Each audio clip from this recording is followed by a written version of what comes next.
Bonjour à tous les passionnés de cinéma, je suis enchantée de vous retrouver sur ma chaîne CinéVibe, où je partage avec vous les dernières actualités sur les films à venir et ceux déjà sortis. Pensez à vous abonner pour ne rien manquer des nombreux contenus captivants à venir. C'est Bonjour à parti! tous. Dans cette vidéo, je vais vous parler de La Ligne, un projet fascinant qui vise à redéfinir notre façon de vivre et de nous déplacer. Je vais explorer les concepts innovants qui sous-tendent cette initiative, ainsi que son impact potentiel sur l'environnement et la société. Restez avec moi pour découvrir comment cette vision pourrait transformer nos villes et notre quotidien. C'est parti. La Ligne. Diafana Distribution. Date de sortie, 11 janvier 2023. Date de sortie vidéo, 16 mai 2023. Durée, 1h41. À participe à Berlin 2022. Angoulême 2022. Site officiel. Synopsis du film. Margaret, 35 ans, après avoir agressé sa mère, Christina, est jetée de force dehors, puis condamnée à une mesure d'éloignement, dans l'attente de son jugement. Durant 3 mois, il lui est interdit de s'approcher à moins de 300 mètres de la maison de sa mère ou d'avoir le moindre contact avec elle. Sa petite sœur, Marion, qui vit toujours sous ce toit, perturbée par la situation, est bien décidée à éviter qu'elle se fasse arrêter. À nouveau, se met à matérialiser cette limite en traçant une ligne bleue, marquant ce territoire interdit, dans lequel elle lui fait promettre de ne pas pénétrer.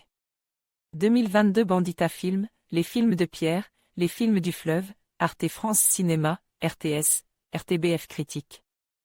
Du film La Ligne, le nouveau film d'Ursula Meyer, réalisatrice suisse révélée avec L'étrange Homme, en 2008, qui mettait en scène Isabelle Huppert, est consacrée avec L'enfant d'en haut, avec Léa Seydoux en mère trop jeune, récompense d'une mention spéciale. Au Festival de Berlin 2012, s'intéresser cette fois aux relations mère-fille, parfois complexes. Recherchant en permanence l'attention, la mise en scène se met finalement au diapason du caractère intempestif et en rage de son anti. Héroïne, Stéphanie Blanchoude, également au scénario avec Robin Campillo, l'auteur de 120 battements par minute.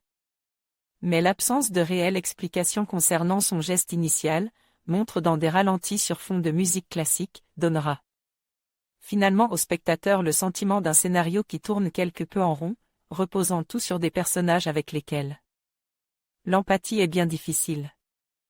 L'agitation et l'agressivité permanente de Margaret, toujours à fleur de peau, parfois surjouée par Stéphanie Blanchoude, la mauvaise foi poseuse de Christina, sa mère, rôle dans lequel Valéria Bruni-Tedeschi excelle, mettront finalement surtout en valeur les attitudes des deux sœurs, la grande, enceinte, interprétée par India Aïr, en voie de l'apaisement, et la petite, incarnée avec conviction par Elie Spagnolo, dans sa recherche d'une compréhension réciproque et son refus de prendre parti.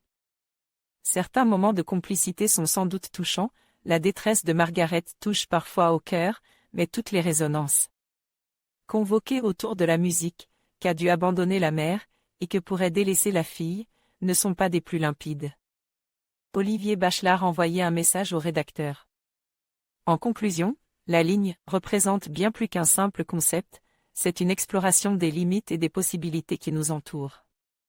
Que ce soit à travers l'art, la mode ou l'architecture, cette notion nous invite à repenser notre perception de l'espace et de la créativité. Nous espérons que cette vidéo vous a inspiré à voir les lignes sous un nouveau jour et à les intégrer dans votre propre vision du monde. Merci de nous avoir suivis et à bientôt pour de nouvelles découvertes.